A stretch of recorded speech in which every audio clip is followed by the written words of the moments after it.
Vote ಇದು ರಾಘವ್ ನಾಯಕ್ ಅವರು ಹಾಗೆ ಪ್ರಶಾಂತ್ ರಾಜ್ ಅವರು ಬರೆದು ನಿರ್ದೇಶಿಸಿರುವಂಥ ಚಿತ್ರ. ಇಲ್ಲಿನ ಮುಖ್ಯ ಪಾತ್ರಧಾರಿ ಶ್ರದ್ಧಾ ಅಂತ. ಅವರು ಡಾಕ್ಟರ್, ಹಾಗೇನೆ ಅವರು ಒಂದು ರಿಸರ್ಚ್ ಅನ್ನು ಕೂಡ ಮಾಡ್ತಾ ಇರ್ತಾರೆ. ಅದನ್ನ ಪ್ರೂವ್ ಮಾಡೋದಕ್ಕೆ ಬೇಕಾಗಿರೋ ಲೈಸೆನ್ಸ್ಗೆ ಮೆಡಿಕಲ್ ಕೌನ್ಸಿಲ್ನ ಅನುಮತಿಗೆ ಓಡಾಡ್ತಾನೆ ಇರ್ತಾರೆ. ಆದರೆ ಅದು ಸಿಗ್ತಾ ಇರೋದಿಲ್ಲ. ಸೊ ಈ ರಿಸರ್ಚ್ ಏನದ್ರ ಬಗ್ಗೆ, ಇದರಿಂದ ಏನೇನು ಆಗ್ಬಹುದು ಅಂಡ್ ಇಲ್ಲಿ ಈ ರಿಸರ್ಚ್ ಅನ್ನೋದನ್ನ ಬಿಟ್ಟು ಬೇರೆ ಇನ್ನೆಲ್ಲ ಏನು ವಿಷಯಗಳಿದಾವೆ ಅನ್ನೋದನ್ನೆಲ್ಲ ನೀವು ಸಿನಿಮಾದಲ್ಲೇ ನೋಡಿ ತಿಳ್ಕೊಳ್ಬೇಕು. ಪಾಸಿಟಿವ್ ಪಾಯಿಂಟ್ಸ್, ಡಿಪಾರ್ಟ್ಮೆಂಟ್ಸ್ ಬಗ್ಗೆ ಮಾತಾಡೋಕ್ಕಿಂತ ಮುಂಚೆ ಒನ್ ವರ್ಡಲ್ಲಿ ಸಿನಿಮಾ ಬಗ್ಗೆ ಹೇಳಬೇಕಂದ್ರೆ ಸಿನಿಮಾ ಫ್ರೆಶ್ ಆಗಿದೆ. ಇದು ಯಾವುದೋ ಸಿನಿಮಾಗಳ ಟೆಂಪ್ಲೇಟ್ಗೆ ಬಿದ್ದಿಲ್ಲ ಅಥವಾ ಯಾವುದನ್ನೋ ಇಮಿಟೇಟ್ ಮಾಡೋದಕ್ಕೆ ನೋಡಿಲ್ಲ. ತಮ್ಮ ಹತ್ರ ಒಂದು ಕಾನ್ಸೆಪ್ಟ್ ಇದೆ, ಸೊ ಅದನ್ನು ಎಸ್ಟಾಬ್ಲಿಷ್ ಮಾಡ್ತಾ ಅದರ ಜೊತೆಗೆ ಹಲವಾರು ಎಲಿಮೆಂಟ್ಗಳನ್ನು ಅಲ್ಲಲ್ಲೇ ಸೇರಿಸ್ಕೊಳ್ತಾ ಕೊನೆಯಲ್ಲಿ ಎಲ್ಲವನ್ನು ಒಟ್ಟಿಗೆ ತಂದು ಮುಗಿಸ್ತಾರೆ, ಅದು ಕೂಡ ತಮ್ಮದೇ ರೀತಿಯಲ್ಲಿ.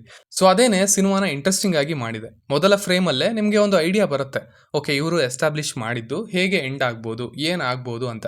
ಬಟ್ ಅದಷ್ಟೇ ಸಿನಿಮಾ ಅಲ್ಲ, ಅಲ್ಲಿ ಇನ್ನೂ ಒಂದಷ್ಟು ವಿಷಯಗಳನ್ನು ಇಟ್ಟಿದ್ದಾರೆ, ನಾವು ಸ್ಲೋ ಆಗಿ ತೆರೆದುಕೊಳ್ತಾ ಹೋಗ್ತವೆ. ಸೊ ಆ ಐಡಿಯಾ ಚೆನ್ನಾಗಿದೆ, ಅದನ್ನು ಏನೋ ದೊಡ್ಡದಾಗಿ ಟ್ರೀಟ್ ಮಾಡಿಲ್ಲ, ತುಂಬ ಸಟಲ್ ಆಗಿ ಓಕೆ ದಿಸ್ ಇಸ್ ನಾರ್ಮಲ್, ಈ ಥರದವು ಆಗೋ ಚಾನ್ಸಸ್ ಇರುತ್ತೆ ಆ್ಯಂಡ್ ಆಗಬಹುದು ಅನ್ನೋದನ್ನ ನಮಗೆ ಮೊದಲೇ ಸಣ್ಣದಾಗಿ ಎಸ್ಟಾಬ್ಲಿಷ್ ಮಾಡಿ ಹಾಗೇನೆ ಅದನ್ನು ತೆಗೆದುಕೊಂಡು ಹೋಗಿದ್ದಾರೆ. ಆಲ್ಸೋ ಓಕೆ ನಮ್ಮ ಹತ್ರ ಈಗ ಒಂದು ಥಾಟ್ ಇದೆ, ಒಂದು ಎಕ್ಸ್ಪೆರಿಮೆಂಟ್ ನಡೀತಾ ಇದೆ, ಒಂದು ರಿಸರ್ಚ್ ನಡೀತಾ ಇದೆ, ಅಲ್ಲಿ ಏನೇನು ಅವಶ್ಯಕತೆಗಳಿದಾವೆ, ಅದನ್ನು ಹೇಗೆ ನಾವು ಮುಂದುವರ್ಸ್ಕೊಂಡು ಹೋಗ್ಬೋದು, ಏನೇನು ಟರ್ಮ್ಸ್ನ ಬಳಸ್ಬೋದು, ಆ ರೀತಿ ಅದನ್ನು ಕಟ್ಕೊಟ್ಟಿದ್ದಾರೆ. ಫಾರ್ ಎಕ್ಸಾಂಪಲ್ ಕಾರ್ಡಿಯಾಲಜಿಸ್ಟ್ ಹೇಳಿದಾಗಲಿ, ಎಪಿನೆಫ್ರಿನ್ ಕೊಟ್ಟಿದ್ದಾಗಲಿ, ಹೀಗೆ ಇನ್ನೂ ಹಲವು.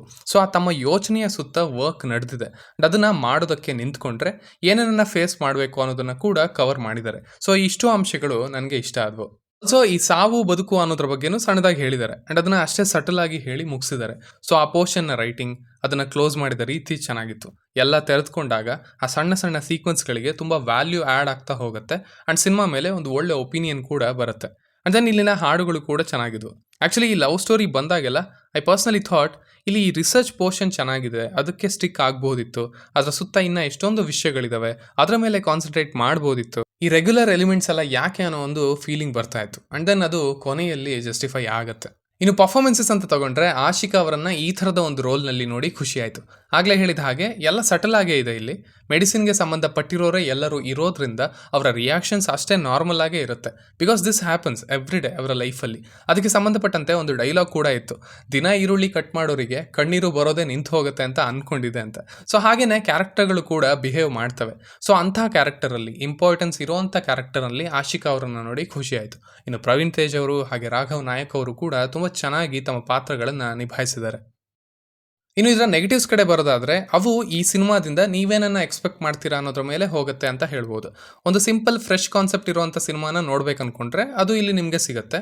ಅಥವಾ ಅರೆ ಇಷ್ಟು ಒಳ್ಳೆ ಕಾನ್ಸೆಪ್ಟ್ ಇದೆ, ಇದನ್ನು ಸಖತ್ ಒಂದು ಥ್ರಿಲ್ಲರ್ ಮಾಡ್ಬೋದಿತ್ತು, ಇದಕ್ಕೆ ಸಖತ್ ಪೊಟೆನ್ಷಿಯಲ್ ಇತ್ತು, ಸಿನಿಮಾ ಇನ್ನೂ ಇಂಪ್ಯಾಕ್ಟ್ಫುಲ್ ಆಗಿ ಇರಬಹುದಿತ್ತು ಅಂತ ಅಂದ್ಕೊಂಡ್ರೆ ಅಲ್ಲಿ ನಿಮಗೆ ವಿಷಯಗಳು ಕಾಣ್ತಾ ಹೋಗ್ತವೆ. ಆ್ಯಂಡ್ ದಟ್ಸ್ ಫೇರ್ ಆಲ್ಸೋ, ಅದು ನಿಜ. ಟಿಪಿಕಲ್ ಪ್ರೊಫೆಸರ್ ಇದ್ದಾರೆ, ಲವ್ ಸ್ಟೋರಿಗೆ ಒಂಚೂರು ರೀಸನ್ ಕೊಡ್ಬೋದಿತ್ತು, ಇನ್ನೊಂದಷ್ಟು ಕನ್ವರ್ಸೇಷನ್ಗಳನ್ನು ಇಡ್ಬೋದಿತ್ತು.